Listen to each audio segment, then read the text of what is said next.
What's up, everyone? Welcome back to another Nerdthusiast Poker Podcast. I'm your host, Hoagie, with my other host, Brian, not the man Keen. What up?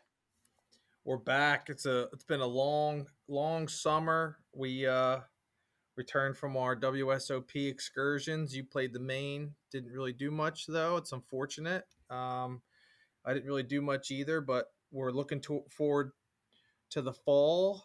Back on the East Coast now. We got Borgata Fall Poker Open on the horizon starting September. I believe it's September 6th. Big things, Borgata. I think they got like 60 some events. It's going to be big. It's going to be big. Looking forward to it. Anything you're looking at for this upcoming series? Yeah, so, well, as this is coming out, probably will be passing, but I'm going to jump in like maybe one of the end little small tournaments at Parks because the Big Stacks just came back. This is the first time the Big Stacks has been back at Parks since literally before COVID. I'm going to jump in maybe like one or two random bounty days or something in September. After that, it's going to be kind of hard because obviously I have the wedding coming up. So October is going Yeah. to be kind Yep. of crazy. So I'm going to have to take, we're going to take some time off in October to get the life happening going. But my goal is right now, I'm trying to win a seat into the November NAPT championship in Las Vegas, the Poker Stars event. Mm-hmm. That's Yeah. Yeah. partnered with like Run Good. So Poker Yep. Stars has been running, and I don't know if you've seen it, but they've been running like an online satellite series like literally every week. So you get a free ticket every day for like 50 cents spin and go, but you Yeah. can win a seat from there to the $10 to the $100, etc. So I've won $100 level on I put in like 4 bullets over 2 events. I bubbled it twice. And Mm. so I finally got my seat into it. So now I'm playing the $1,000 satellite, and then if you win that, you get the $10,000 package for November. So that's kind of like my fall goals right now. Is like we got Parks, Brigada, take October off, and then hopefully November for that. So that's kind of the Hoagie game plan, if you will.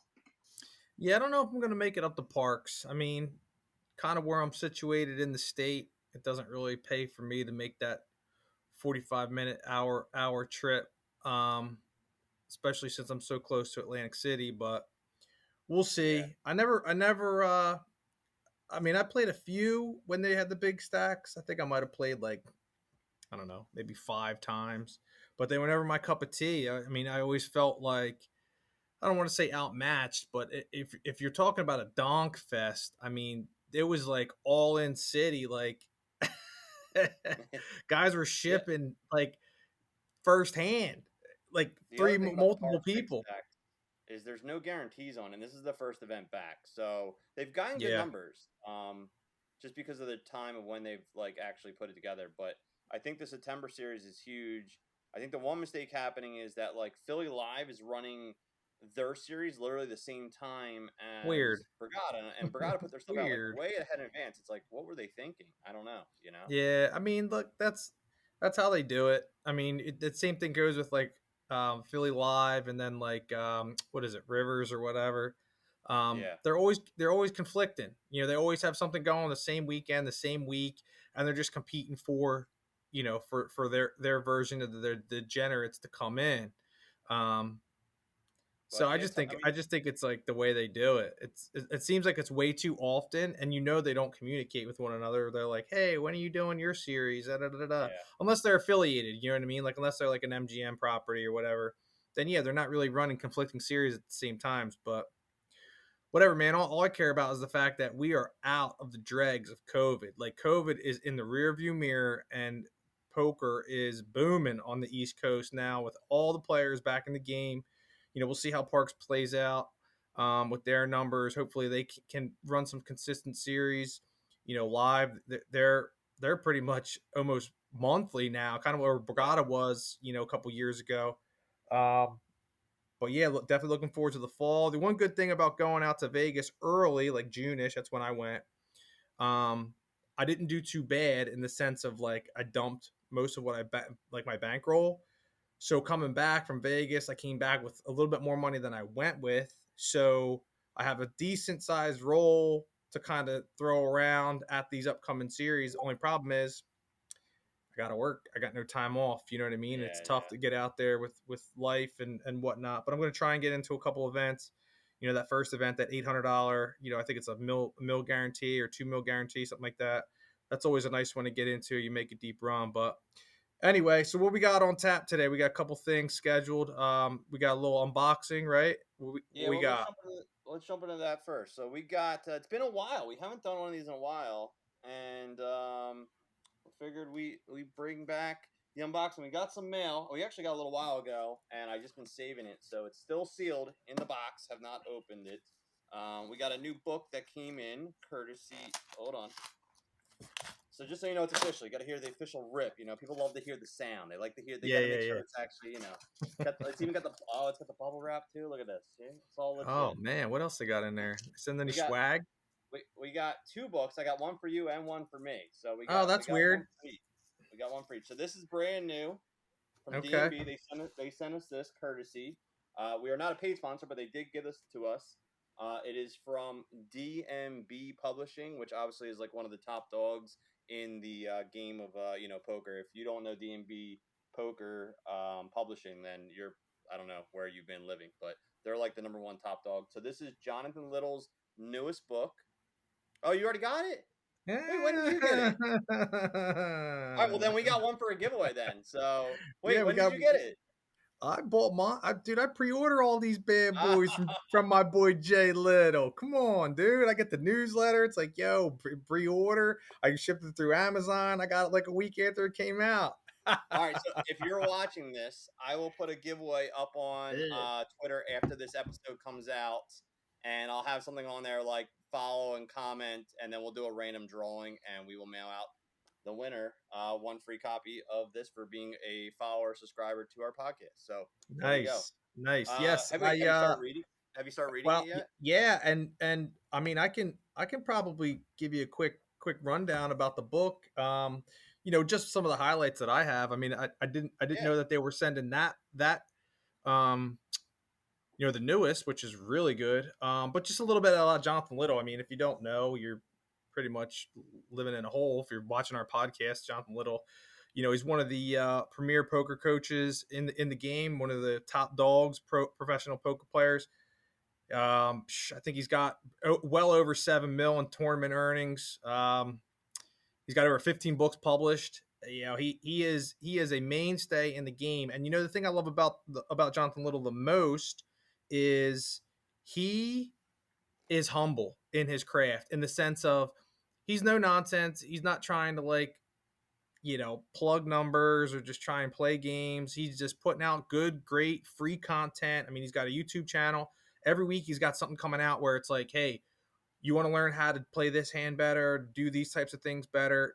It's literally like a free 30, 45-minute lesson that he posts on his YouTube channel. And he's easy to follow, right? Like a lot of what he has to say, he puts into common terms. He's no nonsense, and I love it. It's funny because going back before I kind of got into his content, we have a buddy of ours that we play poker with, Matty Mush Lepresti. He was a huge fan of Jonathan Little, and I'll be honest, I was like, dude, this dude's a nerd burger. What are you talking about? And then I started watching his shit and started reading his books, and I'm like, yo, this dude's a nerd, but he knows what he's talking about, and he makes Well, money, right? that's why we're Nerdthusiasts, bro. Because we're Yeah, nerds as well. exactly. So So he definitely fits the mold. Um, we did get a little snippet on a most recent interview about Jay Little. Apparently, he likes to dabble in some club scenes out in Vegas. Hopefully, I'm not putting that out there and blowing his spot up, but I was shocked to hear that Jay Little is a bottle service junkie when he's out there. But we're no, not. I think the official word was he was a dance. He likes to dance. That was his Yes, official yeah, what he he's a likes to club do. head. Yeah, maybe he's like an EDM dude. I don't know. Oh, I'd love for him to kind of reach out to us and yeah. give us the down low. Maybe we can get him for an Well, interview. If you're listening, Jay Little, maybe we can get you on for an interview, man. That'd be great. get you in for interview. Nightclubs by Jonathan Little, the newest book. The best nightclubs in Top Las 5 Vegas. nightclubs in Vegas.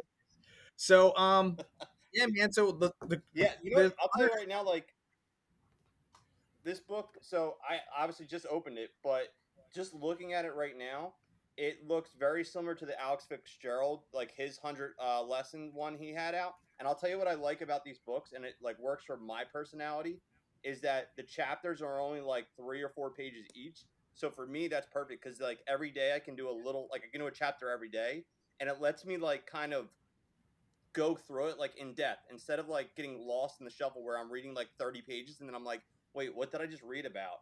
So it allows me to like kind of really understand like 2 or 3 pages, like really grasp the content. And I really like books like these. So this is like right up my alley already. I can tell it's going to be something I'm going to probably enjoy. So not to ruin it for you, but I know you're going to get into it. But just for the guys out, or guys and girls out there that might be listening or watching, the breakdown of the book is like honestly my favorite part because he breaks it down into flop strategy, turn strategy, river strategy, and then he's got like the tips in each one broken down with like pretty much like leading the turn, doing this, doing that. And it really helps you to focus on the things that you might need to improve on. And again, a lot of it is GTO terminology. He's talking in terms to help you understand GTO. So I know a lot of people out there, they're like, I don't get GTO, exploitative, whatever. What am I supposed to do? Like this book definitely gives you, like, I would say, like, you have to have a moderate understanding of what GTO is, but it actually helps you put it into kind of terms and into play. Um, he has diagrams in there with like range charts, and it kind of shows you like how much GTO would say you would bet, how much many big blinds in this situation with this hand, and it really helps you kind of hone into how to play certain hands in certain spots in positions according to like what Pio Solver, because I think that's who they use mostly as their like whatever they're running their sims on, Pio Solver. Like how according to that sim is the ideal optimal way to play that particular hand in that particular spot. But yeah, it's great because like you can put sticky notes, you can highlight, you can go back and really just focus on the chapters that like you might not have understood. Like I read it 3 or 4 times. Like there's a couple chapters where I'm like, you know what? Let me go back and read that. Maybe I misread that, or maybe I read that wrong. Um, but yeah, it's legit. And then the other thing is he talks about like I don't know. I guess you could say like outside like poker hands and poker strategy, just like real life shit, like battling tilt, picking this like game selection, bankroll management for like cash games, bankroll management for tournaments. Like he's hitting on a lot of different things that if you're just trying to get into playing poker on a more serious tip, like he gives you the playbook because I mean, who better to know from than him? You know what I mean? Like the dude started in like the early 2000s and he had like I don't know, like a small ass bankroll and he pretty much built it up from scratch. Like I don't think he's one of the guys that came from money, like who guy can't stand, like who like pretty much stepped into poker and he already had like a bankroll because his mommy or daddy had loot. You know what I mean? Like this dude had to grind up and like build a name for himself. But yeah, I would definitely check it out. I know you're going to. Hopefully, we can. Well, you and I will probably talk about the book on the side. But for those of you out there, I can highly recommend it. Even though we just did an unboxing, I studied this leading up to my most recent Vegas trip. A lot of the things that he was saying, I was using, in my game, and like I said, I came back with more money than I went with this year. Not much. Made a couple small cashes. Been playing online, making a couple decent deep runs. And it's all because he's the guy I primarily study for the most part. His material, his site's material, stuff like that. Yeah, I mean, and him and Alex Fitzgerald are like my top two that I, kind of dive into every day. And I like because it's a little bit of mix of both and they've actually done cross content as well, which I like, where Alex is a little more exploitive in certain things. And Jonathan Little is kind of more by the GTO. So like when the mix of both, I feel like has helped me tremendously because again, it depends on what level you're playing at. And we've talked about it before. I mean, playing with the regulars on a Friday, at a home game is completely different than playing, the Vegas, $3,500 buy-in. So, kind of knowing where you're at and like, okay, I got to adapt my level to where I'm playing. You can't just play across the Yeah. board one way or This another. like it has this book. It has just over 300 some pages, but it's not. You don't read it like your traditional poker study, like your poker That's why I book. said In the like sense, I like the chapters because again, yes, you can just read like one or two chapters a day and really break it down, and that works perfect for my mindset. Like I can yes, just really focus yep. on one thing. And that's the only way you're going to retain it. Because if you read it straight through, you're gonna mix up chapters. They're gonna Yeah. like overlap in each other because again, it's focusing on each street, each the board dynamic. These are But yeah, good lunch it's break good. books, man. I mean, I don't know if that's a phrase, but they're good lunch break books. Like you bring the work, you grab your lunch, you got, 30 minutes for lunch. You can read a chapter in 10, 15 minutes, eat your lunch, and like still get a little bit of information like that. That's what I like about these. So like the way I broke it down, and just we can kind of close it up after this. But the way I broke it down is, I would go a chapter, 2 chapters a day leading up to my trip, and I would keep notes in my phone of the highlights of that chapter.